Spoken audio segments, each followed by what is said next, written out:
Seigneur Jésus, nous venons encore à toi. Nous avons chanté, Seigneur, nous prions, Seigneur, et nous nous attendons aussi à la parole, Seigneur, et tu es la parole, oh Dieu.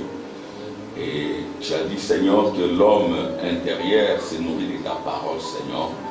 Aussi, Seigneur, nous venons à toi pour que tu nous mettes de côté, Seigneur, pour que toi tu apportes ta propre parole, pour que, Seigneur, tu oignes, Seigneur, les lèvres qui vont parler, les oreilles qui vont entendre, Seigneur, et le cœur qui vont recevoir, Seigneur. Oh Dieu, nous ne cesserons de dire que tu délivres les captifs, Seigneur. Nous ne cesserons de dire que tu détruises les mauvais sorts. Nous ne cesserons de dire que tu brilles les mauvais programmes et que tu introduis chacun de nous dans le programme du Saint-Esprit, qui est le programme de ta gloire, le programme de ta puissance, le programme, oh Dieu, de ta joie, Seigneur. Et qu'en quittant cet endroit, que nos cœurs soient remplis de ta joie et que nos âmes, Seigneur, soient remplies de tes énergies et que, oh Dieu, comme des vrais aigles, nous puissions, Seigneur, nous envoler très haut, Seigneur, dans tes atmosphères, Seigneur. Merci beaucoup. Bénis la sœur qui est venue. Bénis les frères. Bénis les petits enfants. Bénis les jours à venir.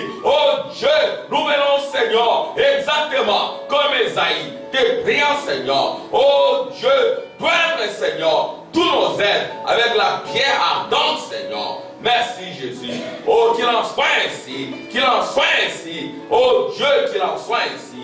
Au nom de Jésus. Amen. Amen. Acclamation pour le Seigneur. Nous allons directement lire la parole.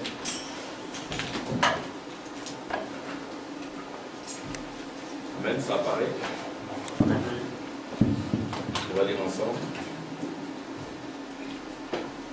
Moi, Jean, votre frère, qui est part avec vous à la tribulation et au royaume et à la persévérance en Jésus, j'étais dans l'île appelée Patmos à cause de la parole de Dieu et du témoignage de Jésus.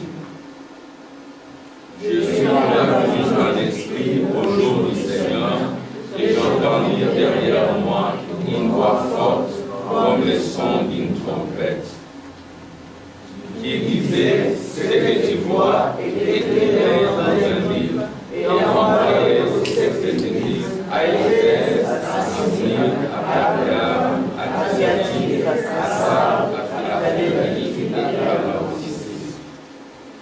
Je me retournai pour connaître quelle était la voix qui me parlait, et après m'être retourné, je vis sept chandeliers d'or. Et au milieu de ces chandeliers, quelqu'un qui ressemblait à un fils d'homme, vêtu d'une longue robe et ayant une ceinture d'or sur la poitrine. Sa tête et ses cheveux étaient blancs comme la laine blanche, comme de la neige. Ses yeux étaient comme une flamme de feu. Ses pieds étaient semblables à de l'air ardent, comme s'il était embrasé dans une fournaise, et sa voix était comme le bruit des grandes eaux. Il avait commencé à voir cette étoile, sa bouche sortait une épée avec des chants, et son visage était comme le soleil lorsqu'il brille dans sa force. Que Dieu ajoute son fils, sa bénédiction à l'écoute de cette parole.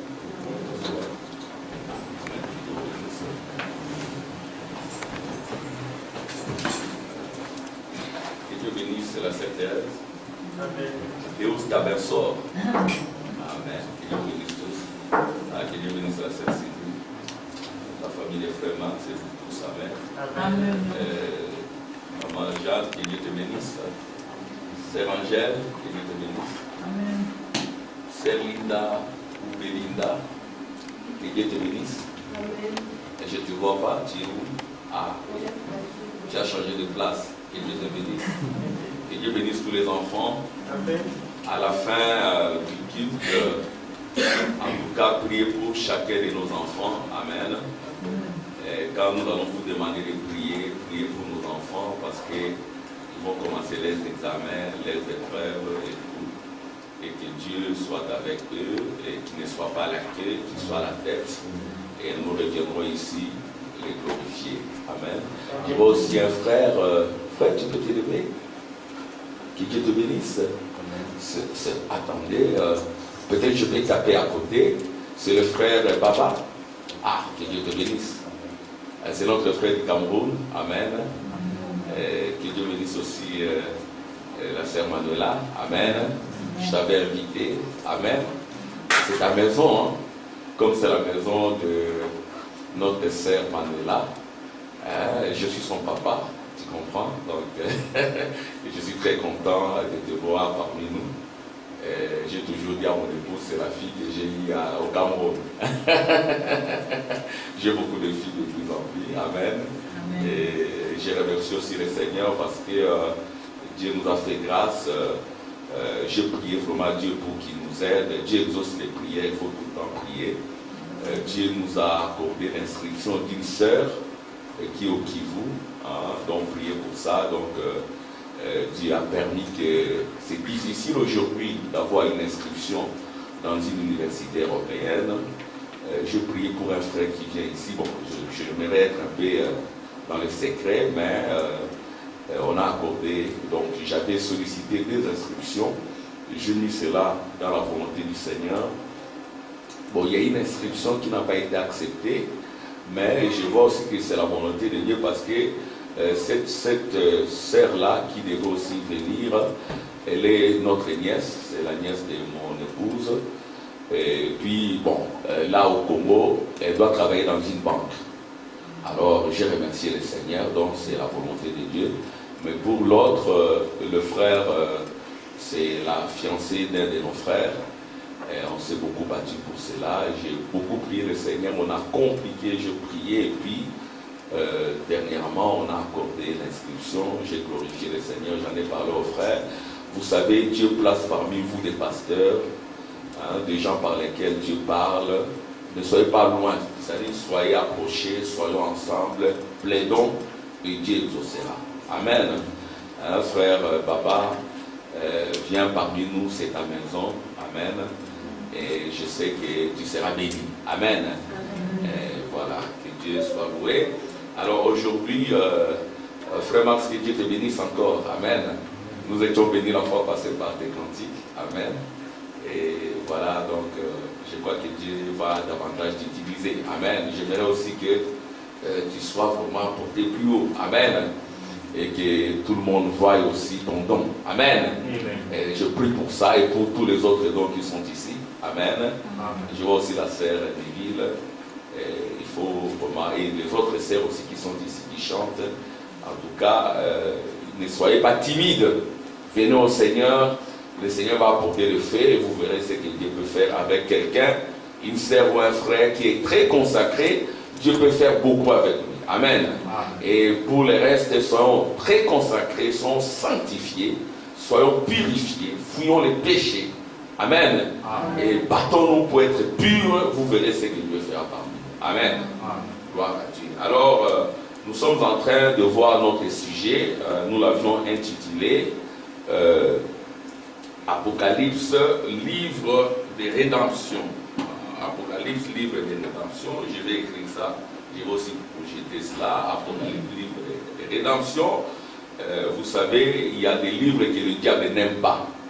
S'il y a un livre que le diable n'aime pas, c'est les livres de Genèse. Pourquoi le diable n'aime pas les livres de Genèse? Il n'aime pas les livres de Genèse parce que les livres de Genèse indiquent comment le diable a inséré sa sémence parmi les humains. Voyez-vous, le diable a inséré sa sémence parce qu'il voulait aussi avoir des enfants sur la terre. Alors c'est le livre de Genèse qui indique comment le diable s'est faufilé, s'est infiltré dans la race humaine. Voyez-vous, et puis le livre de Genèse montre exactement ce qui s'est passé en Éden. Qu'est-ce qui s'est passé en Éden? Ce qui s'est passé en Éden, ce n'est pas un problème de fruits, où les gens ont mangé des fruits, ils se sont retrouvés nus. Le livre de la Bible est plein de symboles. Il n'y a qu'un prophète qui peut révéler ces symboles par révélation. Alors le prophète du temps de la fin nous a démontré que ce qui s'est passé dans les livres de Genèse, qui est le commencement de toutes choses, c'était un problème de sang. Et puis pour les médecins, ils savent que le sang, excusez-moi les termes, nous sommes dans un auditoire mixte, le sang c'est en lien avec le sexe. Voyez-vous, donc quand on parle du sang, c'est en rapport avec le sexe. Voyez-vous, Dieu avait dit à Adam, multipliez-vous et remplissez la terre, ça devait se faire par la parole, parce que la parole c'est le sang de Dieu. Mais il y a quelqu'un qui est venu par d'autres voies pour avoir des enfants. Vous voyez, c'est ainsi que les gens se sont retrouvés nus. Ils ont réalisé qu'ils étaient nus. Voyez-vous, et la nudité c'est le péché. Pourtant, Adam et Ève, ils étaient nus, ils ne savaient pas qu'ils étaient nus. Pourquoi? Parce qu'ils avaient le voile du Saint-Esprit et ces corps c'était un habillement. Alors c'est le diable qui a introduit la nudité. C'est ainsi que Dieu a dit à Adam et Ève, qui vous a appris que vous êtes nus. Voyez-vous, qui vous a appris ça, c'était le serpent. Et le serpent ne rampait pas. Le serpent était debout. C'était un beau gars, très élanté, très élancé, très beau, très séduisant. Il a séduit Ève. C'est ainsi que Ève a dit, le serpent m'a séduite. Et c'est ainsi que Dieu dira au serpent, tu vas ramper, tu vas mordre de la poussière. Voyez-vous, alors Dieu a laissé faire, c'est ainsi que les gens naissent par la voie du sexe. Mais ce n'est pas la voie originelle, les gens devaient naître par la parole. C'est ainsi que Jésus n'est pas né par le sexe, Jésus est né par la parole. Et tous ces mystères sont révélés dans le livre d'Apocalypse. Et nous avons dit que le livre d'Apocalypse, Apocalypse c'est en grec, ça signifie dévoilement ou ça signifie révélation. Et toutes ces révélations nous sont données au temps de la fin. Au temps de la fin, nous comprenons ce qui s'est passé dans le livre de Genèse. Qui était réellement le vrai serpent? Qui était Lucifer? Lucifer c'était un ange bien aimé de l'Éternel. Il était presque le second de Dieu. Il a été précipité sur la terre. Il s'est incarné dans le serpent pour avoir des enfants sur la terre. C'est ce que nous croyons qu'il y a une fausse vigne qui représente les enfants du serpent, les enfants du diable. Souvenez-vous de Jésus qui avait taxé les pharisiens. Fils de vipère, vous êtes comme votre père le diable. Il a été meurtrier dès le commencement. C'est ainsi que selon la Bible, nous voyons que Caïn n'était pas de Dieu, Caïn était du diable. Vous voyez, il a tué. Judas n'était pas de Dieu, Ésaü n'était pas de Dieu. C'est des semences que Dieu haïssait. Et nous avons vu aussi que dans le sein de Rebecca, alors que les enfants n'étaient pas encore nés, il y avait Ésaü, il y avait Jacob. Avant qu'il n'accomplisse aucun acte, Dieu a aimé Jacob, mais il a haï Ésaü. C'est-à-dire qu'il y a des gens sur la terre sur lesquels il y a la haine de Dieu. Comment Dieu peut haïr? C'est ce que dit la Bible. Voyez-vous? Il y a des gens sur lesquels il y a la haine de Dieu. Il y a aussi des gens sur lesquels il y a la bonté de Dieu. C'est-à-dire que nous croyons que nous avons été fondés, nous avons été sauvés dès avant la fondation du monde. Voyez-vous? Et nous sommes des créatures éternelles. Ça, ce n'est que le temps. Le corps, c'est le temps, frère Baba. Le corps, c'est le temps. Le véritable toi, c'est l'homme intérieur. Et l'homme intérieur, c'est l'homme à l'image de Dieu. Et nous avons démontré que l'homme à l'image de Dieu, quand Dieu avait dit créons l'homme à notre image, à notre ressemblance, il ne s'agissait pas de cette chair. Ça, c'est le pays de votre père et de votre mère. Et vous ne pouvez pas avoir la foi avec ça. C'est ainsi qu'il a été dit à Abraham, quitte le pays de ton père et de ta mère. C'est-à-dire quand nous venons ici, nous devons quitter le pays de notre père et de notre mère. C'est la chair. Et nous devons entrer dans le pays éternel, là où il n'y a point de mort. Là, il n'y a point de pleurs. Là, il n'y a point de grincement dedans. Et ce pays-là nous est révélé dans les livres de l'Apocalypse. Amen. Voyez-vous, et le livre d'Apocalypse aussi un livre que le diable haït. Le diable n'aime pas le livre d'Apocalypse parce que ça indique comment il va finir. Et comment lui et ses enfants vont finir. Amen. Amen. Et c'est là où nous sommes, donc nous sommes dans le livre d'Apocalypse. Et le livre d'Apocalypse, c'est un livre très important pour le temps de la fin, parce que même la foi de l'enlèvement est expliquée et révélée dans le livre de l'Apocalypse. Voyez-vous? Et ce mystère ici, Daniel l'avait vu. Nous avions dit que quand Dieu veut parler à Israël, il envoie Gabriel. Mais quand Dieu veut parler aux gentils, aux gens que nous sommes, voyez-vous, nous sommes les païens. Si Dieu veut parler aux païens, parce que nous sommes des païens, voyez-vous, donc l'évangile c'était pour les juifs, mais Dieu a voulu aussi nous ramener. Et si Dieu, quand Dieu veut nous parler, il vient comme Michael, Christ lui-même. Et c'est ainsi qu'il a été dit à Daniel de sceller cela. Mais à nous, nous avons trouvé grâce, parce qu'il a été dit à Jean que ces mystères seront révélés au temps de la fin. Et quand ces mystères seront révélés, les enfants de Dieu seront purifiés, blanchis. Et si vous voulez être purifiés dans ce temps de la fin, regardez au livre d'Apocalypse. Et le livre d'Apocalypse, c'est le livre du temps de la fin, c'est le livre de la révélation. Amen. Donc Apocalypse en grec, ça signifie dévoilement ou ça signifie révélation. Alors maintenant, ce livre d'Apocalypse, je suis toujours dans les décors, le livre d'Apocalypse, ce n'est pas un livre qui retrace, qui parle de la vie des gens. Non. Amen. Amen. Ce n'est pas un livre qui parle de la vie des gens. Non. Je veux parler de l'apôtre Jean. Non. Voyez-vous, l'apôtre Jean a été juste utilisé comme un instrument. Alors peut-être vous serez achoppés. Le prophète dit que ce n'est pas non plus un livre qui parle de la vie de Jésus en Galilée. Non. C'est un livre qui parle du futur de Jésus. Alléluia. Amen. Amen. Parce que je dis aussi cela parce que les gens sont trop braqués sur l'est. C'est très bien. Mais Jésus avait dit de même que l'éclair s'élève à l'est et se couche à l'ouest. Ainsi sera l'avènement du Fils de l'homme. Alors il faut voir comment Jésus va évoluer.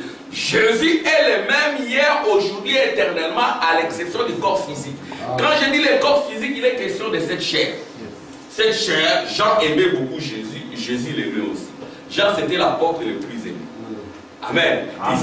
Il se couchait souvent sous le ventre de Jésus. Jésus l'aimait beaucoup. Et Jésus lui a dit, tu ne mourras point.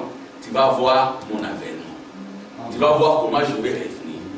Et mais nous verrons plus loin que quand Jean a vu Jésus, le Jésus que Jean a vu ne ressemblait pas à ce Jésus-là.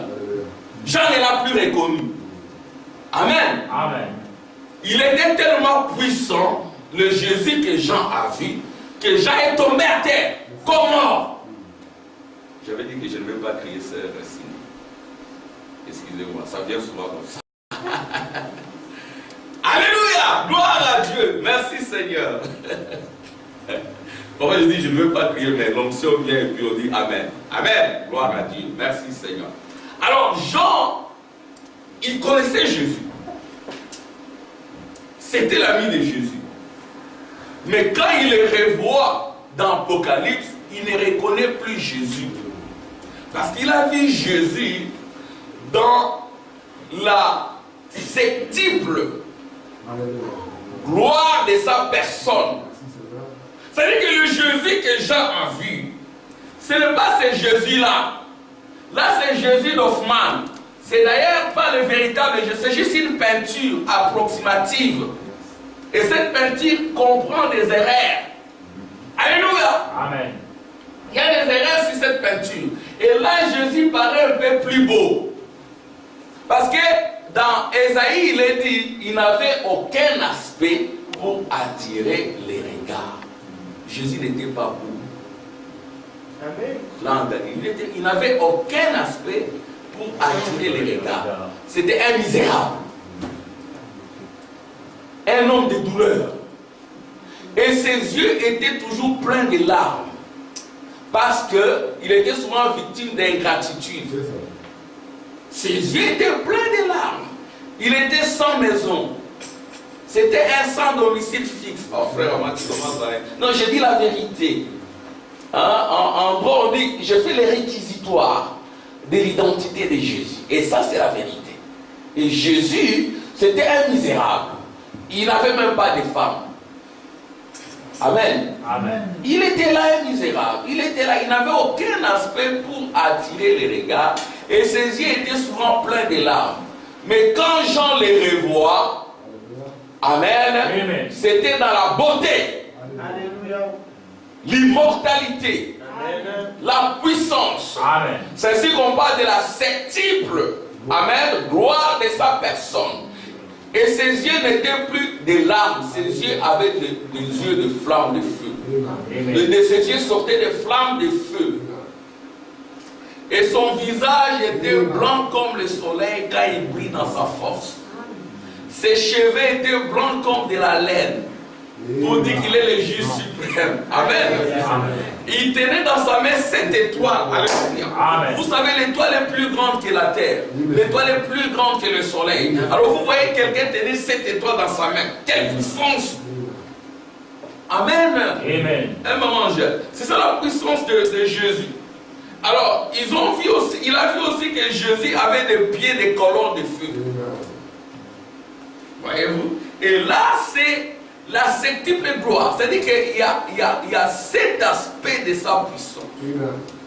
Et quand Jean voit cela, il tombe par terre. Il voit aussi que c'est Jésus-là, il a une ceinture qui retient les mamelles. Mais comment Jésus peut encore avoir des mamelles? Pourquoi? Parce qu'il est El Shaddai. Amen. El Shaddai, alléluia. C'est celui qui nous nourrit, c'est notre maman. Jésus est aussi notre maman. Amen. Amen. Et quand elle nous donne du lait, amen. Voyez-vous? Et puis quand la ceinture est au niveau de la taille ici, c'est que c'est le jugement. C'est-à-dire que Jean est tombé par terre. Pourquoi Jean est tombé par terre? Parce que le mystère de la rédemption, là nous sommes au chapitre 1er. Il n'a pas encore compris le mystère de la rédemption.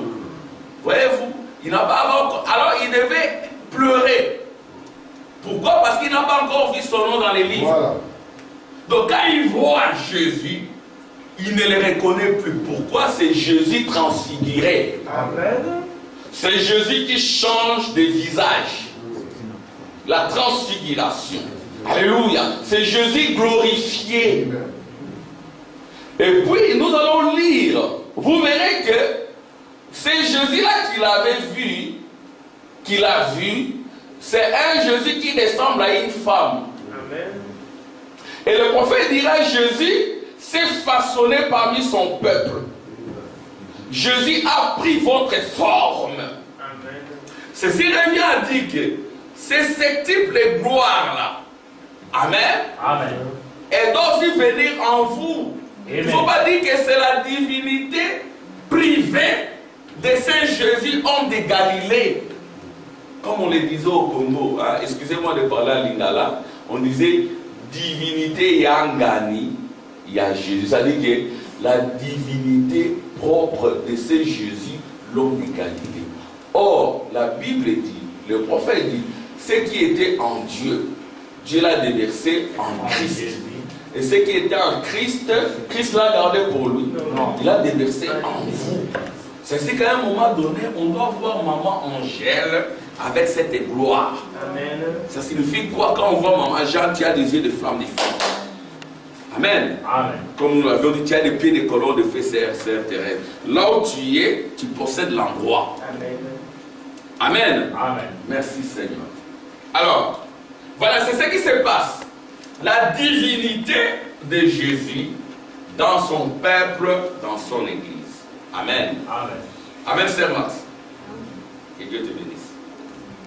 Alors, ici, je vais lire la Bible.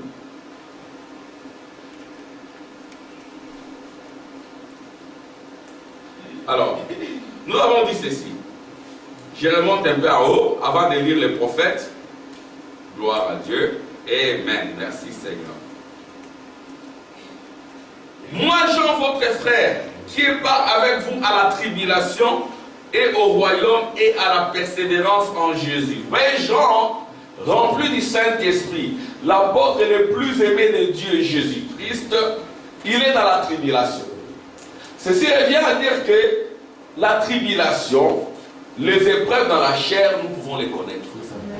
Ceux qui nous ont connus, ceux qui nous ont précédés, ont connu des épreuves et des tribulations. Il n'y a pas de vie chrétienne sans tribulation. Si Pasteur Tim vous dit, quand vous venez au Seigneur, tout ira comme sur des roulettes, vous allez marcher sur les eaux et tout sera, n'est-ce pas, rose, là, il vous ment. Amen. Amen. À un moment donné, vous aurez des tribulations, des épreuves. À un moment donné, certaines choses n'iront pas bien. C'était le cas avec Jean, un enfant de Dieu, rempli du Saint-Esprit, mais il est arrêté comme prisonnier par des Romains. Et les Romains ne badinaient pas, ils frappaient sérieusement. Il a été arrêté. Et le prophète dit, est-ce que Jean a été arrêté parce qu'il avait volé? Non. Est-ce qu'il a été arrêté parce qu'il s'est battu avec quelqu'un? Non. Jean a été arrêté pour les témoignages de la parole. Il a été taxé de sorcier. Il savait qu'il n'était pas sorcier. Il a tenu bon. Amen. Il a tenu bon. Et il a été là en prison. Et puis il a dit ceci. Parce que Jean, c'est l'épouse de Jésus. C'est vous, Jean. Voyez-vous, alléluia, gloire à Dieu. À la tribulation et à la persévérance. Voyez-vous, Jean était persévérant. Ce n'était pas le genre de personne qui a abandonné. Celui qui a Dieu n'abandonne pas. Amen. Pourquoi? Parce qu'il dit, le pied des colonnes de feu. Là où mes pieds se posent, je possède l'endroit. Peu importe ce qui se passe maintenant, je vois demain. Et c'est moi, cette affaire ici, c'est moi le propriétaire. C'est moi le vainqueur. Vous verrez. Vous verrez ce que Dieu fera avec moi. Alléluia, c'est ça la foi. Et vous commencez déjà à vous réjouir. Amen. Vous faites comme Abraham. Alors qu'il a 100 ans, et il achète des couches, des linges pour n'est-ce pas, son futur bébé. Il achète des habits. Amen. Il achète un chariot. Il achète ceci pour la maternité. C'est ça la vraie foi. Amen. Amen. Il s'est réjoui. Il n'est pas malheureux. Mais on ne voit rien. Non, j'ai la chose. C'est ça la persévérance. La parole de Dieu à Jean. Jean était persévérant. Ce n'était pas déjà abandonné.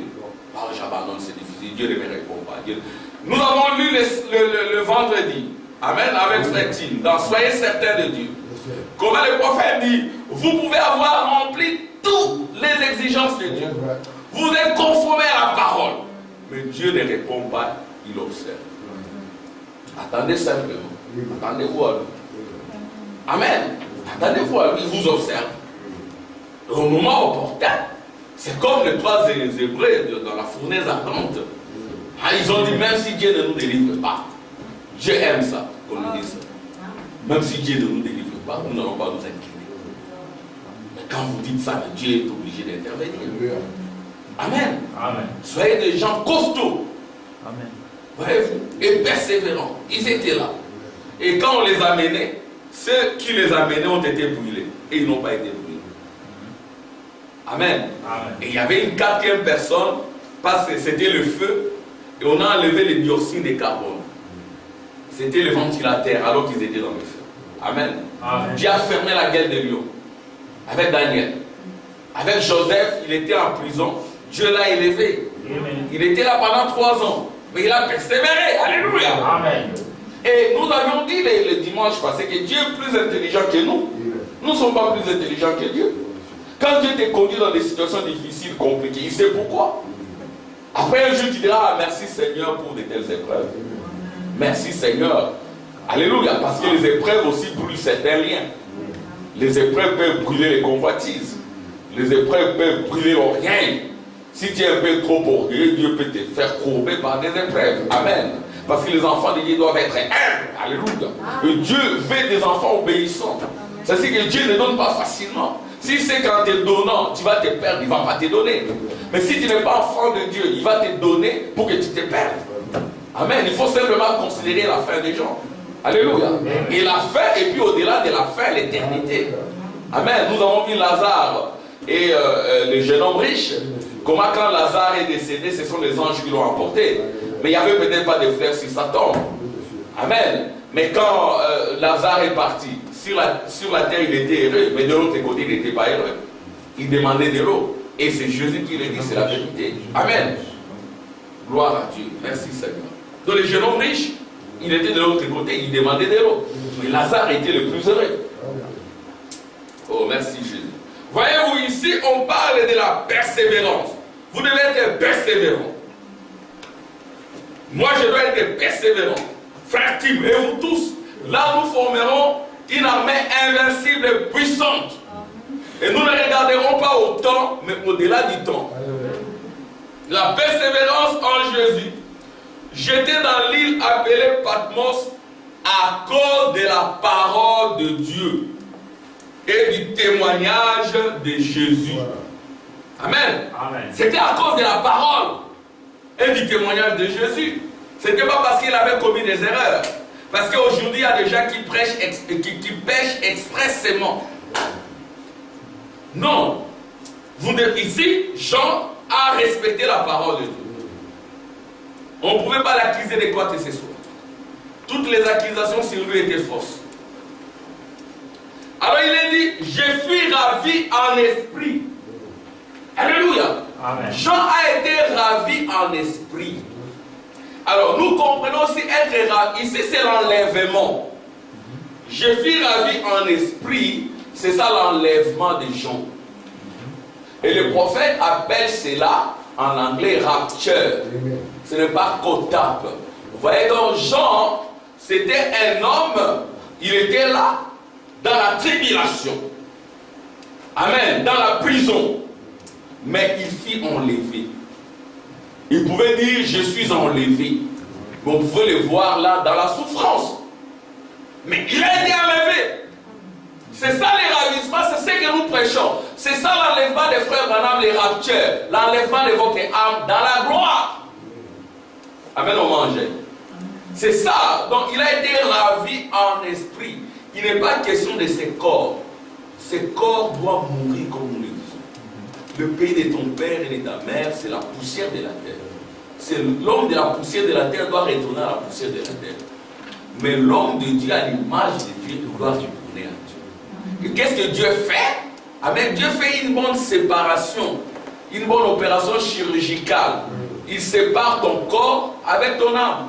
Il prend juste ton âme.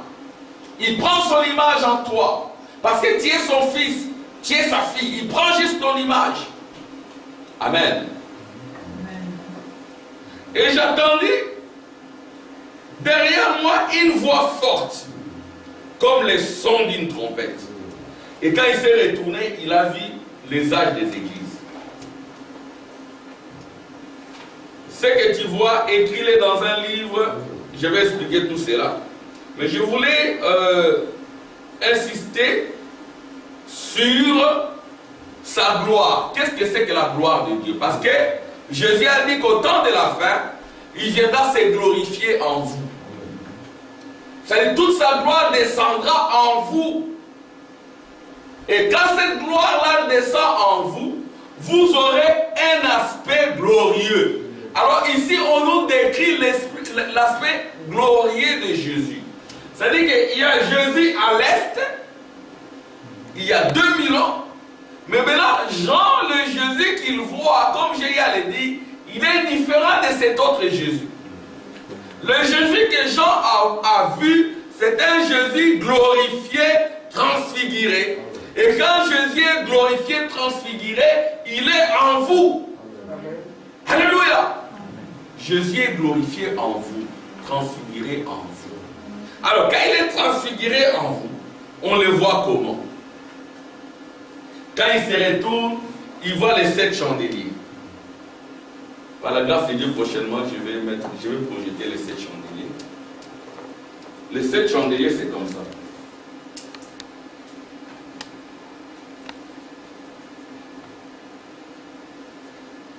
Vous connaissez ça? 5. Il y en a. Il y a 7. Et les 7 chandeliers ici, ce sont les 7 âges de l'Église. Alors, Église. Je vais écrire correctement. Je fais un peu de calligraphie. Hein, les enfants, 7 âges de l'Église. Voilà. Les 7 âges de l'Église, c'est comme 7 chandeliers. Alors il y a quelqu'un qui marchait au milieu de ces 7 chandeliers. Voyez-vous? Et nous avons vu que les 7 âges de l'Église avaient des leaders. Il y avait 7 leaders. Le premier leader, c'est Paul. L'apôtre Paul, il est le premier leader. C'est-à-dire que nous avons connu l'évangile grâce à Paul. C'est-à-dire que Paul dira, si quelqu'un prêche un évangile contraire à celui que j'ai prêché, qu'il soit maudit. Paul a dit à Timothée, n'aie pas honte de l'évangile que je prêche ni de moi. Paul a dit que les femmes ne soient pas des prédicatrices. Je ne permets pas à la femme d'enseigner ni de prendre de l'autorité sur l'homme, qu'elle soit soumise selon que le dit la loi. Mais la femme, elle est prédicatrice des enfants, dans sa maison. Amen. La femme, elle prêche par son habillement. Pas un habillement immoral, montrant sa nudité. Et comme j'ai eu à le dire, la nudité, c'est le péché. Amen. Une femme doit bien couvrir son corps, parce que son corps est sacré. Alléluia. Son corps est sacré. Pas montrer la nudité. Aujourd'hui, les gens pensent que la beauté, c'est le sexisme. Non, c'est être sexy. Non, ça, ce n'est pas la beauté, c'est l'enfer. Une femme belle, elle garde son corps. C'est ça la beauté. La vraie beauté, c'est ça. La vraie beauté, c'est pas montrer ses parties du corps. Là, c'est la prostitution. Amen. Amen. Et c'est ça l'évangile de Paul. Et frère Branham dira, si c'est de Paul entre, les miens entreront parce que je prêchais exactement comme Paul. Alléluia. La femme doit être soumise à l'homme. L'homme doit aimer sa femme. Il ne doit pas utiliser sa femme comme torchon. Non. Amen. Amen. La femme doit être soumise, mais la soumission de la femme est le résultat de l'amour de l'homme. Les femmes soumises, ce sont des femmes qui sont aimées. Amen. Amen. C'est ce que la Bible dit, homme. La Bible ne dit pas femme aimée. La femme doit aimer. Amen. Mais la Bible dit, homme, aimez vos femmes. Amen. Amen. Les femmes, soyez soumises. C'est ça qu'il dit la Bible. C'est bizarre. Oui, la femme doit aimer. Mais quand vous lisez la Bible, c'est l'homme qui doit aimer. Et la femme est soumise par le fait de l'amour. Amen. Et vous devez honorer votre mari. Et le mari doit honorer sa femme. Là, j'en parle pour ceux qui vont se marier. Et on ne se marie pas pour divorcer. Amen. Amen. C'est ce qu'il est dit. Il n'est pas donné à qui que ce soit de s'y engager imprudemment. Vous devez utiliser les genoux. Autant ne pas se marier que se marier pour les gâchis, l'enfer. Non. Amen. Amen. Et ça, c'est l'évangile de Paul. Mais pourquoi nous insistons là-dessus? Parce que le diable entre par le mariage. Amen. Tu vas entendre amen. Amen. Un faux mariage entraîne des Caïns, des Iscariotes modernes, des Judas, des bandits et des prostituées qui vont encore entrer. Alléluia! La malédiction vient par le sexe, par le sang. Frère Branham dit, ça n'a jamais changé. Quand vous avez des enfants avec la femme d'un autre ou avec le mari d'un autre, ces enfants-là sont sous la malédiction. Frère Branham dit, ça n'a jamais changé. Même aujourd'hui. Amen. Ne badinez pas avec cette affaire. Ça met des malédictions. Mais qu'est-ce qui arrête la malédiction? C'est le Saint-Esprit. C'est ce que Jésus a dit à Nicodème. Vous devez naître de nouveau. Et quand vous venez à l'église, cherchez la Pentecôte. Parce que frère Branham dit, la vraie église, c'est l'église de la Pentecôte. C'est ce que la Pentecôte, c'est la fête du milieu. Frère Branham dit, la Pentecôte ne sera jamais une dénomination. Le pentecôtisme, oui, mais pas la Pentecôte. Amen, ne vous hasardez pas. Vous avez un peu d'argent et puis vous avez des femmes par-ci, par-là. Hein, comme le blanc. Pour le blanc, c'est comme je parlais hier avec... hier, j'ai connu des situations un peu difficiles. À la maison, il n'y avait pas d'électricité. Et je suis arrivé au boulot en retard. Le directeur m'a tapé dessus. C'était très difficile hier. Alors je parlais avec un monsieur qui est aussi enseignant quelque part. Il me dit, mais écoutez, normalement je peux comprendre, mais je ne peux pas, il y a des choses que nous ne pouvons pas accepter. Il y a une différence entre comprendre et accepter. Je peux comprendre un homosexuel. Pourquoi je comprends? Je comprendrai que c'est un malade. Amen. Je comprends sa maladie. Mais je n'accepte pas ça. Amen. Je peux comprendre des jeunes filles qui se prostituent et tout, je peux comprendre, mais je n'accepte pas ça. Donc, il y a des choses que nous ne pouvons pas accepter. Parce que Dieu ne les acceptera jamais. Je peux comprendre, si tu es de Dieu, tu vas te convertir. Amen. Amen. Mais Jésus disait, va et ne pêche point. Amen. Qui t'a condamné? Personne. Personne, personne. Moi aussi, je ne te condamne pas, mais va et ne pêche point. Et c'est ça le premier évangile de Paul. Et puis, il y a eu, ça c'est Éphèse. Et ça, c'est la meilleure église qui soit. Parce qu'ici, il y avait beaucoup de lumière.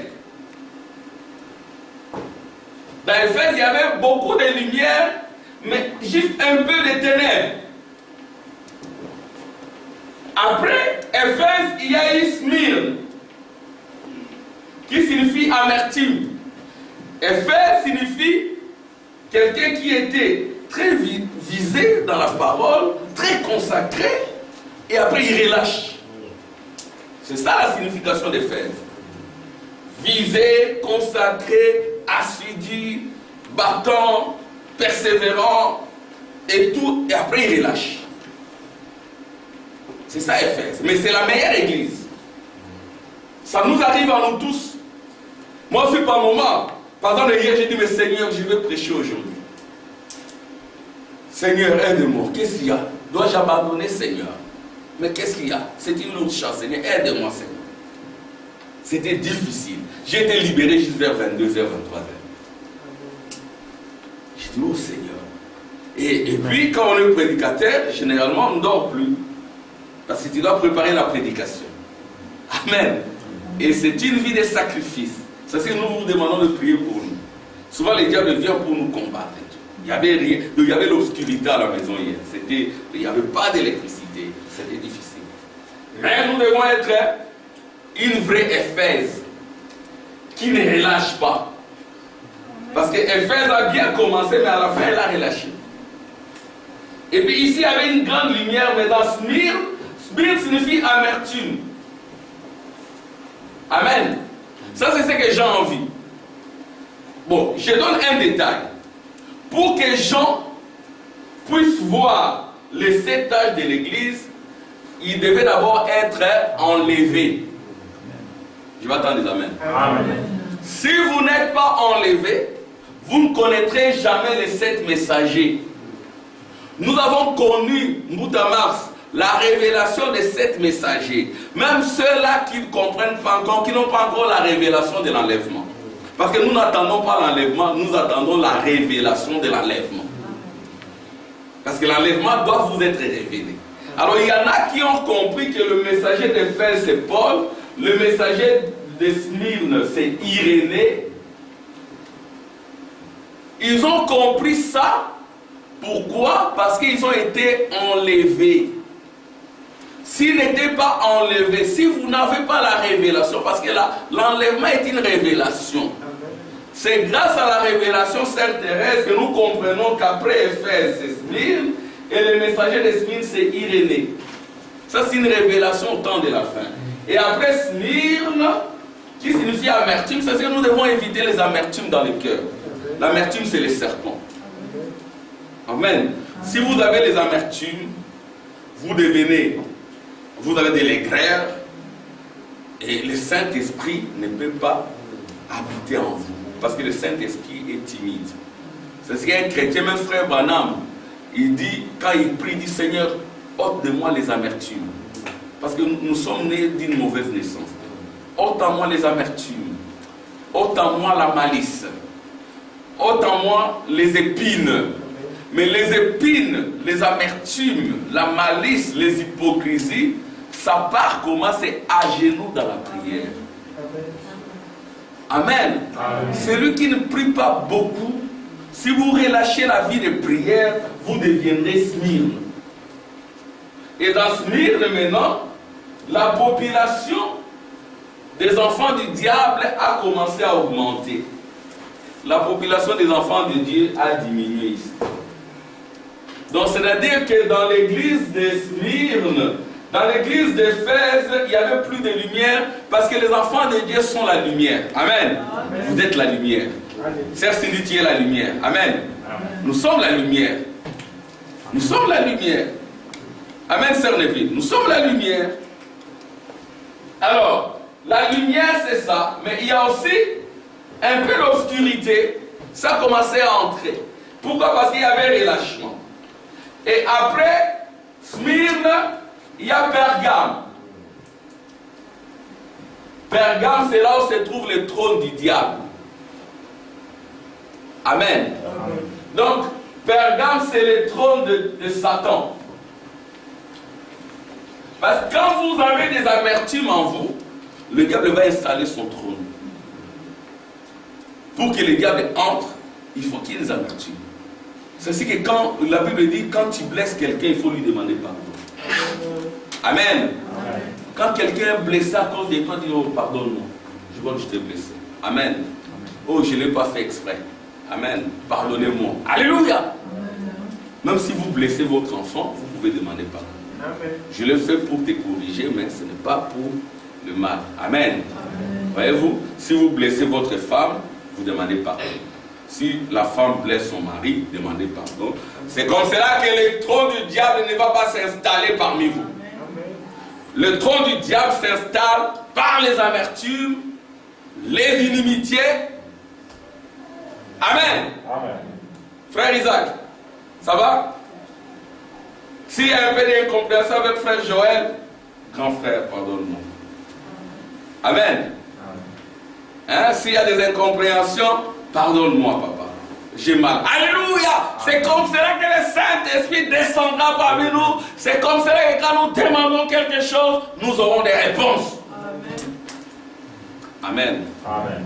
Là, le trône de Satan.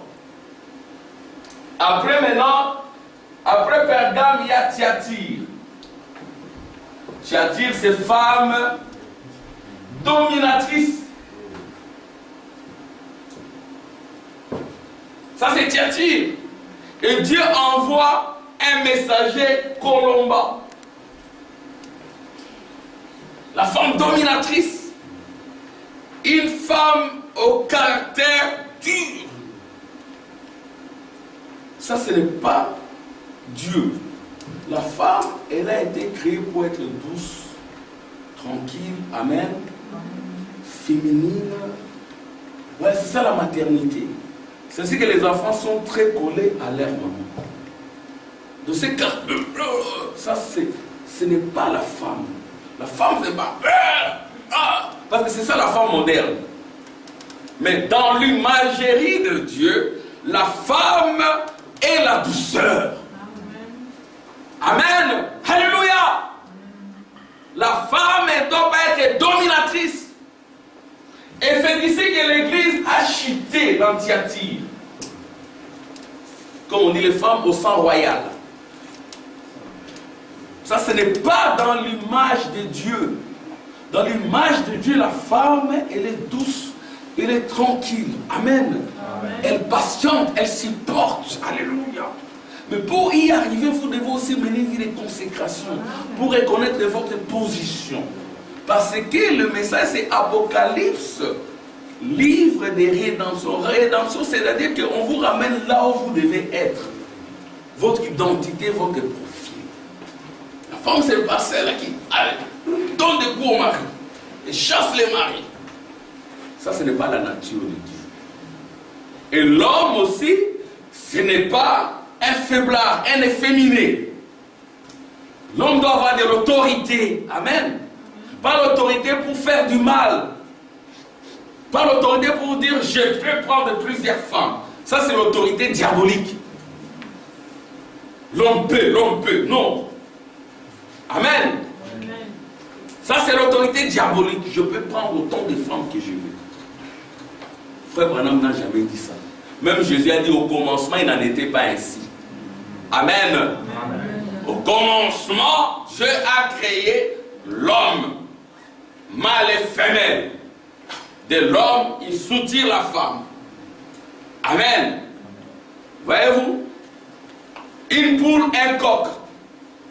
Un lion, une lionne. Amen. C'était cela au commencement. C'est ce que Jésus dira aux Juifs. Au commencement, il n'en était pas ainsi. Ils ont dit, mais Moïse nous a donné des lettres de divorce. Moïse vous a donné les lettres de divorce à cause de l'incrédulité de votre cœur. À cause du péché, des convoitises. Mais nous devons retourner au commencement. Et le message du temps de la fin nous ramène au commencement. Amen. Amen. Tu vas attendre des amen. Amen. L'église est décédée à Thyatire. Parce que l'église était devenue une femme dominatrice. Moi aussi je suis une femme. Nous sommes tous des femmes. Amen. Amen. Vous dites amen. Pourquoi Amen. nous sommes des femmes? Parce que notre époux c'est Jésus. Et nous sommes femmes, pourquoi? Parce que nous devons être soumis à la parole. Et nous avons lu la fois passée que même Jésus était l'épouse. Amen. Amen. Pourquoi Jésus était l'épouse? Parce qu'il était obéissant et soumis à la parole de Dieu. Alors, nous avons lu ça en anglais. Jesus was a bride. Donc Jésus était l'épouse. Et nous aussi nous sommes l'épouse de Jésus. Frère Branham, il est l'épouse de Jésus. Pourquoi? Il est soumis à la parole. Toi et moi, nous devons aussi être soumis à la parole. Alors, qu'est-ce qui s'est passé? Jésus est décédé 2 fois. On l'a d'abord tué à Golgotha. Amen. Il est mort à Golgotha, il est ressuscité le 3e jour. Mais ici aussi, vous remarquerez que Jésus, il marche, mais dans Thyatire, il meurt. C'est-à-dire que la sémence est tuée ici. Pourquoi la sémence est tuée? Dans l'âge de Thyatire, la sémence est tuée. Pourquoi? Parce que les chrétiens voulaient avoir le pouvoir. Les chrétiens voulaient avoir de l'argent. Les chrétiens voulaient tout contrôler. Alors ils se sont dit, c'est une très bonne chose que l'Église s'unisse à l'État. Amen. Amen. C'est ainsi que l'Église s'est unie à l'État. Et l'Église a le pouvoir politique. L'Église démettait les rois. L'Église chassait les rois. Et ça, c'est au concile de Nicée. Et là, ça s'est encore empiré. Là, nous sommes arrivés plus loin, où l'Église est devenue la propriété de l'État. Et l'Église a le pouvoir politique, le pouvoir économique et le pouvoir religieux. Ici, les religieux, ici, c'est la démonologie.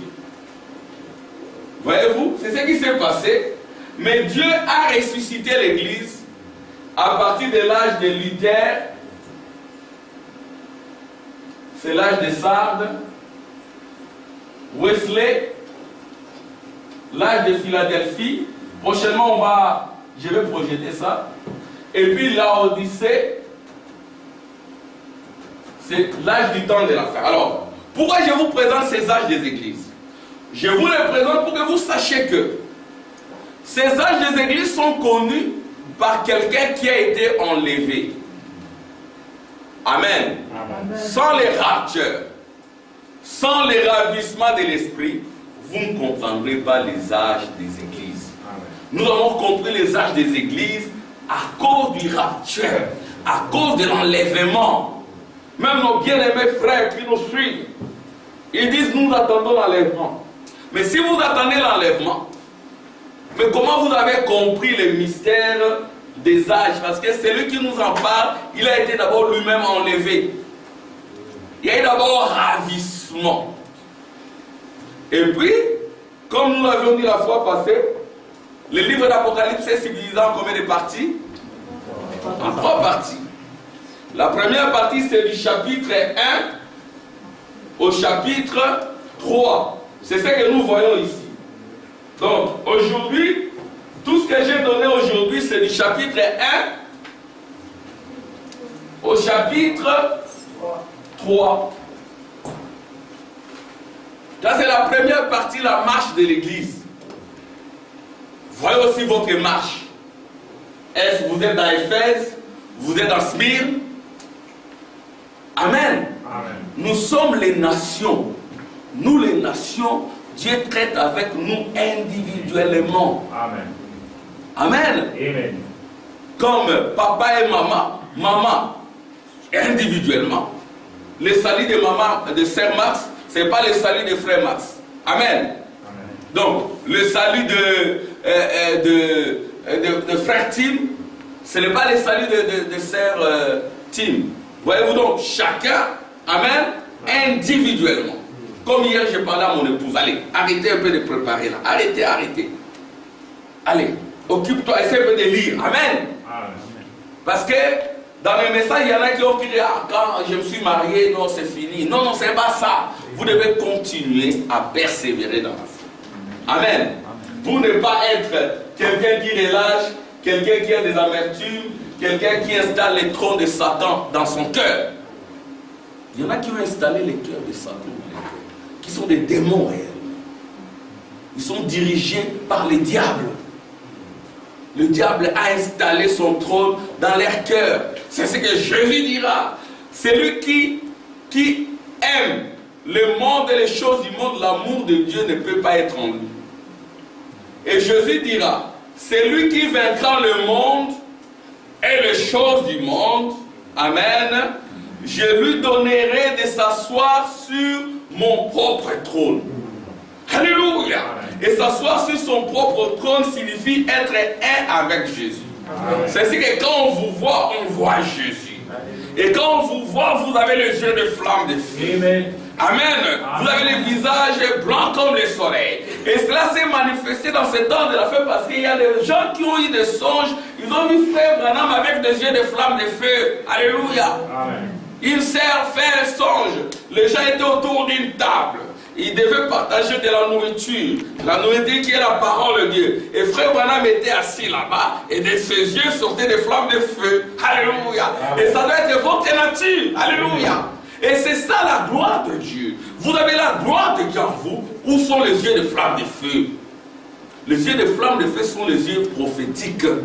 Vous verrez plus loin, plus loin. Vous ne serez pas, excusez-moi les termes, vous ne serez pas, excusez-moi les termes, en psychologie, on dit un imbécile. Hein? Un imbécile, c'est quelqu'un, un homme de peu d'intelligence. Parce que Jésus avait dit aux gens, homme de peu d'intelligence. Dans la meilleure traduction, c'était imbécile. Donc le français n'est pas très précis. Hein? Vous ne serez pas... C'est-à-dire que celui, même les scientifiques disent, celui qui n'a pas l'information, il est bête. Amen. Amen. Si vous n'avez pas... On est en train de tuer les gens là-bas. Toi, tu y vas. Mais où est ce Dieu qui peut te parler? Amen. Amen. Dieu doit te parler. Parce que tu es prophétique. Dieu doit te prévenir. Alléluia. Dieu doit te dire, voilà, regarde bien ton fils là. Prends son GSM. Prends son GSM.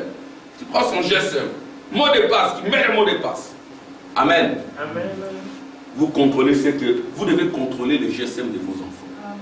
Pour éviter que des mauvaises sémences entrent dans la maison. Pour éviter que votre enfant, dans 5 ans, marche sur votre cœur. Vous amène des femmes qui vont commencer à vous importuner, à injurier la maman et tout ça. Il y a des femmes comme ça. Allez, attends, on va te faire foutre, ne viens plus ici. C'est pas ta maison. Ton fils là, je l'ai sur la paume de ma main. Alors, une telle maman, elle est malheureuse. Amen. Les enfants, vous devez honorer vos parents. Comme frère Tim l'a dit. Amen. Et vous devez aussi épouser une femme qui va honorer votre maman.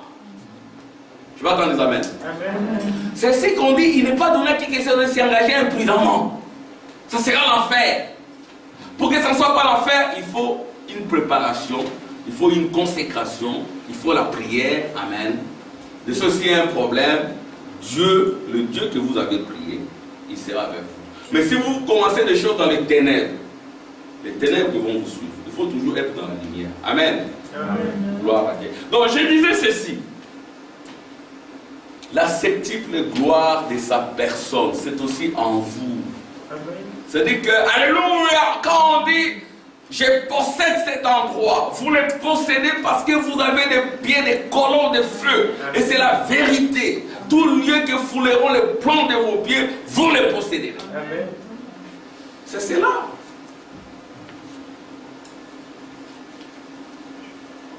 Bon, je vais lire les prophètes, ce qu'il en dit. Amen, frère Baba. Stéphane Baba, que Dieu te bénisse. Je suis très content de te voir. Hein, à la fin, on doit communiquer les numéros de téléphone. Sentez-vous libre ici. Amen. C'est vraiment votre famille. Amen. Et nous allons vous inviter. Nous allons manger les ndolé. Amen. Gloire à Dieu. Merci Seigneur. Bon, je vais projeter.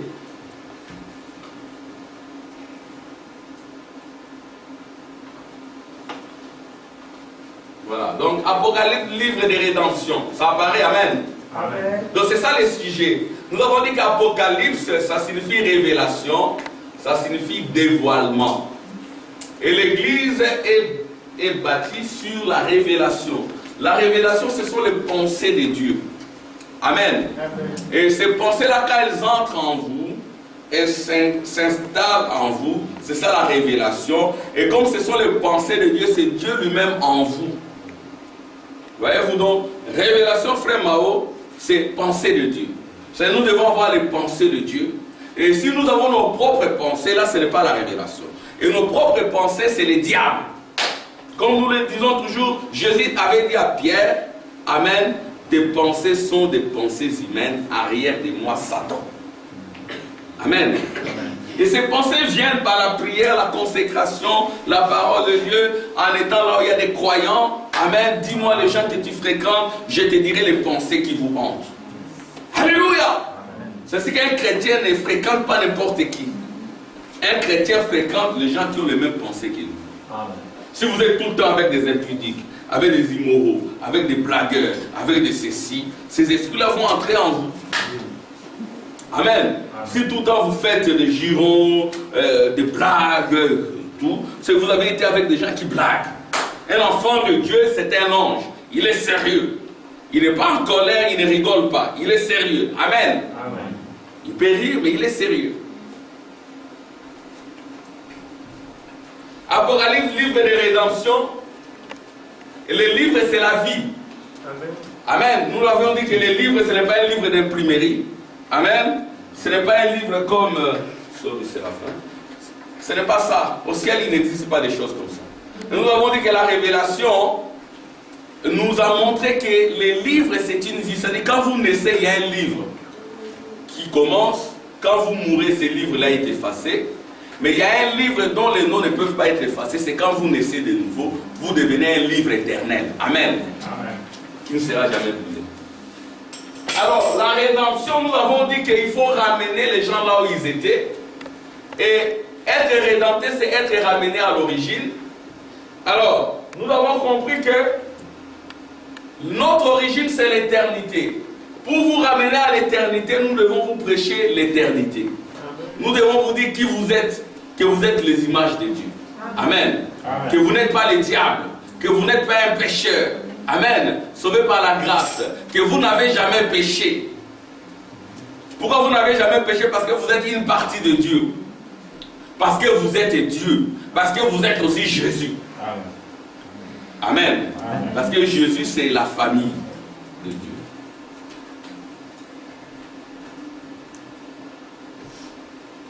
Révélation de Jésus-Christ.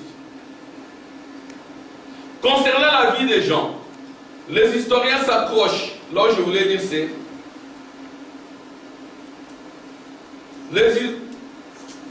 il était sur l'île de Patmos lorsqu'il a écrit les livres de l'Apocalypse. Alors écoutez-moi, c'est là où j'avais insisté. Ce n'était pas. Il a dit ceci, je lis juste là au milieu. Ce n'était pas l'histoire de sa vie. Donc, les livres d'Apocalypse ne racontaient pas la vie des gens. Mais l'histoire de Christ dans les âges futurs. Vous voyez, c'était une prophétie. Il ne s'agissait pas de la vie des gens, ni de la vie de Christ. Donc, ce n'était même pas la vie de Christ et Jésus en Galilée. Donc, ce n'était pas ça. C'était la vie future de Jésus. c'est que Jésus sera. Alors nous allons voir comment Jésus est présenté, ce qu'il est. Vous verrez qu'il est vous. Amen. Amen. Gloire à Dieu. Alléluia. Il ne s'agit pas de la vie des gens, ni de la vie de Christ, mais d'une prophétie concernant un âge à venir. 2000 ans après, que devient Jésus? Est-ce que Jésus devient Sœur Cindy? Est-ce que Jésus devient Sœur Jean? Est-ce que Jésus devient Frère Stéphane Baba? Parce qu'il y a 2000 ans, Jésus est déjà devenu péché. Il est devenu toi. Il a attendu 2000 ans pour que toi tu deviennes lui. Est-ce que tu l'es déjà devenu? Il te donne les matériaux pour que tu les deviennes. Alléluia. Amen. Merci Seigneur.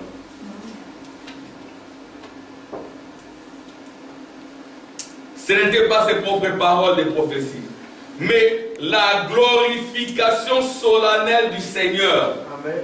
C'était sa glorification, Sœur Thérèse. Sa glorification en vous. Alléluia. Amen.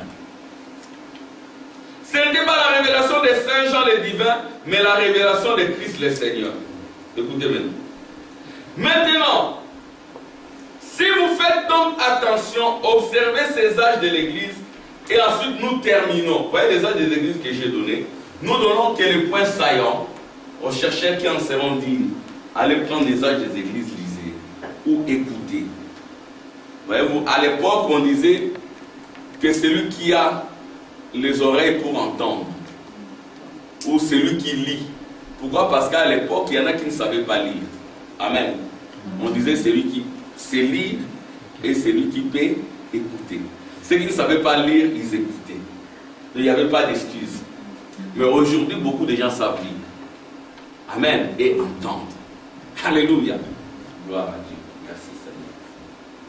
Oh, merci Seigneur. Observez ces âges de l'Église et ensuite nous terminons. Nous terminons, j'ai terminé déjà. Puis demain matin, nous traiterons ces autres choses. Observez.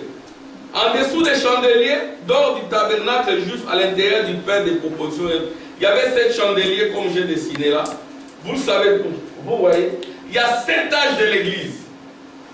Cela parle des 7 âges de l'Église, c'est pareil. Écoutez. Si vous remarquez dans Apocalypse 1, nous trouvons Jésus se tenant dans les 7 âges de l'Église, les 7 chandeliers d'or. Quand Jean s'est retourné, il a vu quelqu'un qui ressemblait à un fils d'homme vêtu.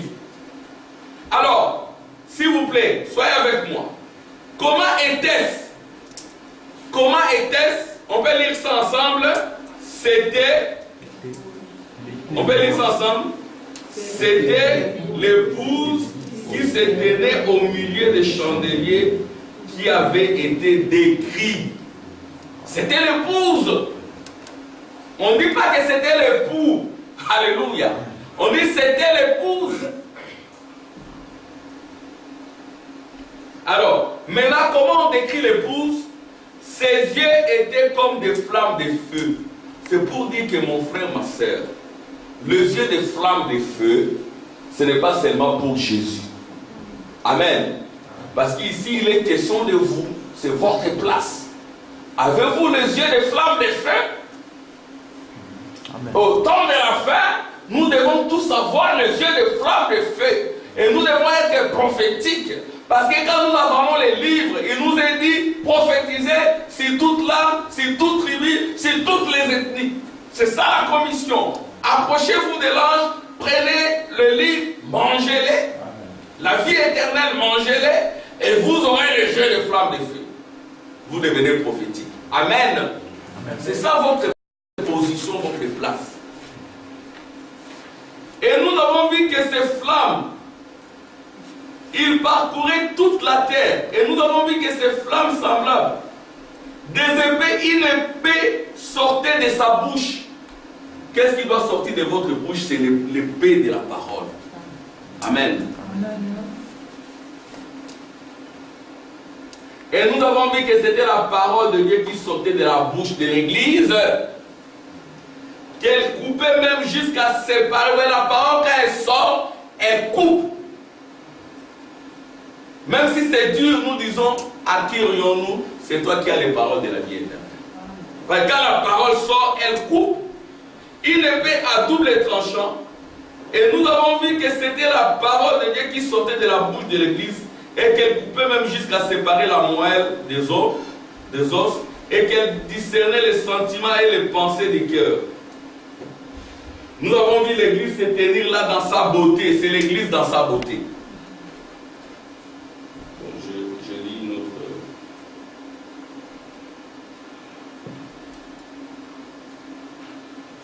Nous avons vu l'église se tenir là dans sa beauté. Christ s'est... Écoutez ici. Nous avons vu l'église se tenir là dans sa beauté. Christ s'est façonné en elle. C'est-à-dire Jésus se façonne en vous. Amen. La dernière écriture, la dernière citation, la marque de la bête. C'est le 7 âge de l'église, la dernière citation. Je vous en fais grâce, mais bon, voilà, c'est ici. Alors, ça on va aussi lire ensemble. Lisons ensemble et puis je termine. Donc cet âge de l'église, c'est prêché en 1954. C'est il y a très longtemps. Dans la chaîne, nous n'étions pas encore nés. Même parmi vous aussi beaucoup. Lisons ça ensemble et puis on termine. Eh bien, c'est ça la Bible. C'est ce que l'Esprit a dit. Voyez, les chandeliers. Très bien. Maintenant, le verset 13. Et au milieu de ce chandelier d'or, quelqu'un qui ressemblait à un fils d'homme. Quoi? Quelqu'un qui lui ressemblait. Qui était-ce? Son épouse. Amen. Quelqu'un qui lui ressemblait. Observez ce que c'était. Vêtu d'une longue robe. C'est la sainteté de Jésus-Christ qui la couvre, qui nous a délivrés de nos péchés par son propre sang. Très bien. Et il y a une ceinture d'or sur la poitrine, sur les mamelles. Ce n'est pas un homme, c'est une femme. Et la puissance, la gloire. Amen. Est-ce qu'on dit que c'était un homme? C'était une femme. Et c'est vous qui êtes la femme. Si vous êtes la femme de Jésus, vous devenez Jésus. Vous avez les yeux de flammes de feu. Écoutez, vous n'êtes pas des pauvres pécheurs. Vous êtes la gloire de Dieu. Ne regardez pas peut-être à votre époux qui a fané ou à votre sang. Non, vous êtes l'image de Dieu. Amen. Vous êtes la gloire de Dieu. Vous êtes sans péché. Quand Dieu vous voit, il se voit lui-même.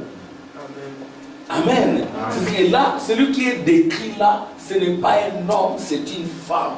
Et cette femme-là, c'est vous et moi, l'épouse de Jésus. Amen. Amen.